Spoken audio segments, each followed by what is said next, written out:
مقصد ہے ووٹ کو عزت دینا. وہی ووٹ جس کو 1 سال پہلے ایوان بالا میں رسوا کیا گیا, وہی ووٹ کے عام بندے کی کیا وہاں پر ارکان پارلیمنٹ کی بولی لگائی گئی. اور ہم الیکشن کمیشن کو یاد کرانے آتے ہیں کہ ان کا جو مینڈیٹ ہے وہ فری اینڈ فیئر الیکشن کرانا ہے, نہ انتخابی مہم پر. یعنی انتخابی مہم پر تو منسٹرز ہمارے ڈسکوالیفائی ہو جاتے ہیں یا دوہری شہریت پر, لیکن 1 سال لگ جاتا ہے. میری پٹیشن کے ٹھیک 1 سال بعد آج یوسف رضا گیلانی صاحب اور ان کے بیٹے نے ہمیں جواب دیا ہے. یعنی ہر تاریخ پر ہم یہی سنتے آئے کہ اگلی تاریخ. آج ہم نے بیٹھ کر ان سے اپنی پٹیشن کے جوابات لیے ہیں اور ہم نے الیکشن کمیشن سے یہی استدعا کی ہے کہ فائنل کنکلوڈنگ ریمارکس ہونے چاہیے.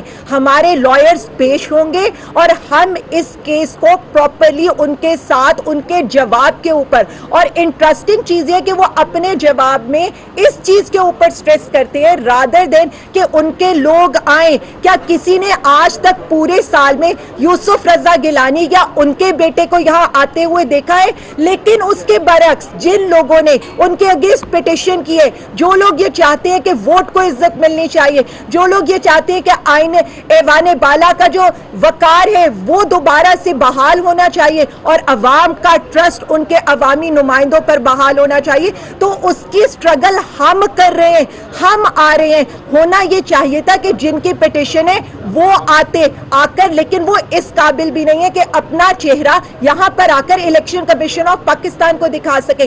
دوسری چیز یہ کہ یہ جو ووٹ آف نو کانفیڈنس, یہ جو لانگ مارچ ہے, یہ ساری کڑیاں اسی سے جڑی ہوئی ہیں. 1 سال پہلے سینٹ میں انہوں نے بوریوں کے منہ کھولے, ضمیروں کی منڈی لگائی, انہوں نے ووٹ کے تقدس کو پامال کیا, اور اب عدم اعتماد پہ بھی سیم ٹیکٹکس استعمال کرنا چاہتے ہیں. پہلے بھی ہم اس کا راستہ روکنے یہاں پر آئے تھے اور ہم دوبارہ بھی آتے رہیں گے. اپوزیشن یہ مت سمجھے, وعدے آپ نے کیے تھے ووٹ کو عزت دینے کے, پورے تحریک انصاف اور پرائم منسٹر عمران خان صاحب کر رہے ہیں. وعدے آپ نے کیے تھے بقول چارٹر آف آپ کا جو ڈیموکریسی یا چارٹر آف ڈکیتی تھا کہ ہم یہاں پر ہم خفیہ بیلٹنگ کی بجائے اوپن بیلٹنگ میں جائیں گے, لیکن پورے پرائم منسٹر عمران خان صاحب اور ان کے سپاہی کر رہے ہیں. یہ ہم عوام کو بتانا چاہتے ہیں کہ ہم ووٹ کی بالادستی کے لیے, ایوان کے تقدس کے لیے آخری ٹائم تک لڑیں گے, اور انشاءاللہ تعالیٰ پراپرلی کیس پلی کر کے وہ جو ہار گیلانی اور ان کے بیٹے ہیں دونوں کو انشاءاللہ ڈسکوالیفائی بھی کرائیں گے, اور ہم ایوان کا تقدس بھی بحال کریں گے, ووٹ کی عزت کو بھی بحال کریں گے. اب یہ سب کچھ الیکشن کمیشن آف پاکستان کو سوچنا ہے کہ کیا انتخابی مہم کے اوپر ڈسکوالیفائی کرنا زیادہ امپورٹنٹ ہے یا ووٹ کو عزت دینا زیادہ امپورٹنٹ ہے, یا فری اینڈ فیئر الیکشن کروانا زیادہ ضروری ہے. تو الیکشن کمیشن آف پاکستان کی اس وقت بہت زیادہ ذمہ داری ہے, کیونکہ پورے پاکستان کی نظریں اس کیس میں ان کی طرف لگی ہیں, اور ہمیں انشاءاللہ تعالی اللہ کے بعد ان سے امید ہے کہ ہمیں یہاں سے انصاف ملے گا, آئین کی بالادستی, ووٹ کی بالادستی ہوگی, اور ہم یہاں سے جیت کر جائیں گے. Thank you. یقینی بنا رہے ہیں 3 مارچ 2020 کو پاکستان کے ایوان بالا کے اوپر ایک کالا داغ لگا تھا, پاکستان کے جمہوری نظام کو کمزور کیا گیا تھا. سابق وزیر اعظم نے اپنے صاحبزادے کے ساتھ مل کر پاکستان کے آئین اور قانون کی دھجیاں اڑائی تھیں, لیکن اس کیس کو 1 سال مکمل ہونے کو آئے ہیں. یہ کیس التوا کا شکار ہے, لیکن التوا کے شکار ہونے سے الیکشن کمیشن آف پاکستان جو کہ ایک آئینی ادارہ ہے اس کے اختیارات ختم نہیں ہوتے. ہم نے الیکشن کمیشن سے استدعا کی ہے کہ اگلے ہفتے فی الفور اس کیس کو لگائیے تاکہ ممبران پارلیمنٹ آئین اور قانون کی روشنی میں اپنے دلائل پیش کریں. پاکستان کی عوام کی نظریں الیکشن کمیشن آف پاکستان کے اوپر ہیں. الیکشن کمیشن آف پاکستان سے توقع ہے کہ آئین اور قانون کی روشنی میں مجرم کو کٹہرے میں کھڑے کریں گے. جس آدمی نے ممبران پارلیمنٹ کے ضمیر کے اوپر کھلے عام بولیاں لگائیں, اس کے اس کنڈکٹ کے اوپر, اس قانون کی خلاف ورزی کے اوپر ایکشن ضرور ہونا چاہیے. پاکستان کے الیکشنز ایکٹ کے اندر درج ہے کہ اگر آپ نے ووٹ کے تقدس کو پامال کیا ہے, اگر آپ نے غیر قانونی عمل کیا ہے, اگر آپ نے کرپٹ پریکٹسز کی ہیں, تو اس کے نتائج آپ کو موصول ہوں گے. الیکشن کمیشن آف پاکستان کے سامنے استدعا لیں گے. کیا ایسا شخص جس نے ایوان بالا کے اوپر کالا داغ لگایا ہے، کیا ایسا شخص جو جمہوریت کا دعوے دار ہے، آئین و قانون کی بالادستی کا دعویٰ کرتا ہے، جو ایک لانگ مارچ میں حصہ لے رہے ہیں لیکن خود ان کا انتخاب پاکستان کے جمہوری نظام کے اوپر ایک سوالیہ نشان ہے. ہم آج یہاں کیوں پیش ہوئے ہیں؟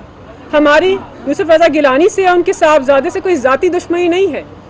یہ ہمارے منشور کا اہم جز ہے کہ طاقتور کو قانون کے سامنے تابع کرنا ہے، قانون کی بالادستی کے لیے جدوجہد کرنی ہے. وزیر اعظم پاکستان عمران خان نے 23 سال قانون کی بالادستی کے لیے جدوجہد کی، اور ان کے ممبران پارلیمنٹ کے اوپر یہ ذمہ داری عائد ہوتی ہے کہ جب جب کوئی طاقتور قانون کی کھلے عام دھجیاں اڑائے، ہم اس کو قانون کے سامنے تابع کرنے کے لیے کوشاں رہیں. انشاءاللہ اگلے ہفتے فی الفور اس کیس کی فائنل ہیئرنگ ہوگی. وہاں پر ہم بہت سارے دلائل پیش کریں گے، اعلیٰ عدالت کے تحریر نامے پیش کریں گے، الیکشنز ایکٹ کا حوالہ دیں گے، الیکشن کمیشن آف پاکستان کو دوبارہ باور کریں گے کہ آرٹیکل 218(3) کے اندر آپ کے اوپر یہ سیکرڈ خصوصی ذمہ داری عائد ہے کہ آپ کرپٹ پریکٹسز کے اگینسٹ گارڈ کریں. کیا یوسف رضا گیلانی کے پارلیمان میں ہونے سے یہ کرپٹ پریکٹسز گارڈ ہو رہی ہیں؟ کیا ان کے صاحبزادے کے پریس کانفرنس کے ذریعے یہ اعتراف کرنے سے کہ ہاں میں نے ممبران پارلیمنٹ کو کہا تھا کہ ووٹ کو فولڈ کرو اور ووٹ کو فولڈ کر کے بیلٹ باکس میں ڈالو تاکہ نہ ووٹ حفیظ شیخ کو پڑے نہ یوسف رضا گیلانی کو پڑے، اس سے کرپٹ پریکٹسز گارڈ ہو رہی ہیں؟ تو ہم مفصل طور پر دلائل بھی پیش کریں گے اور امید کریں گے کہ فیصلہ ہمارے حق میں آئے گا اور قانون اور آئین کی بالادستی آگے بڑھے گی. بہت شکریہ.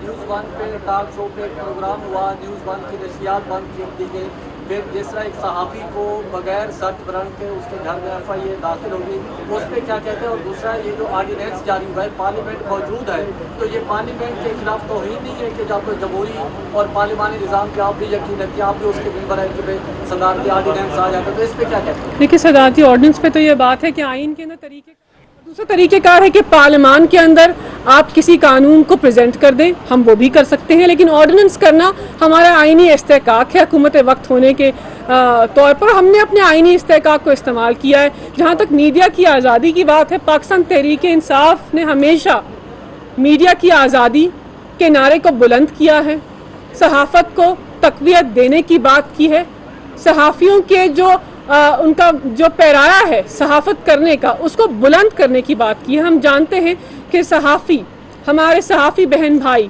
پاکستان کی جمہوریت کا اہم پلر ہیں. ان سے ہی، ان کی صحافت سے ہی پاکستان کی جمہوریت مضبوط ہوتی ہے. لیکن صحافت کرنے کے بھی کچھ پیرائے ہوتے ہیں، کچھ تقاضے ہوتے ہیں، کچھ روایات ہوتی ہیں جن کو پورا کرنا ہوتا ہے. یلو جرنلزم کرنا، کسی کے اوپر الزامات لگانا، گندی باتیں کرنا، تضحیک آمیز گفتگو کرنا، کسی کی کردار کشی کرنا، یہ کسی جمہوری نظام کے اندر صحافت کے پیراہوں کے اندر نہیں آتا. کسی بھی عام شہری یا کسی منسٹر کے پاس یہ رائٹ ہونا چاہیے، یہ حق ہونا چاہیے کہ اگر ان کی تضحیک ہو، اگر ان کی کردار کشی ہو، اگر کسی فضول کتاب کا حوالہ بنا کر ان کے اوپر ڈیفیمیشن کی جائے تو وہ بھی پاکستان کے قانون کو استعمال کر کے اداروں سے اپنا حق مانگے. اور ہم نے قانون سازی کر پاکستان کے صحافی اور جمہوری نظام کو تقویت دی ہے. Prevention of electronic crimes act کے اندر ایک خلا تھا، ہم نے اس خلا کو پر کیا ہے اور یہ ہمارا آئینی اور قانونی حق ہے. اور پاکستان کے دیگر لوگ اس بات پر خوش ہیں کہ ممبران پارلیمنٹ اور حکومت وقت جمہوری نظام کو تقویت دے رہے ہیں. جو بھی تحفظات ہیں ان کو سامنے لے کر آئیں. ہم پارلیمان پر اس پہ گفتگو کر سکتے ہیں، آپ کے تحفظات کو سن سکتے ہیں، لیکن قانون سازی کرنا ہمارا حق ہے اور جمہوری نظام کو مضبوط کرنا بھی ہمارا حق ہے اور ہم نے اس حق کو استعمال کیا ہے.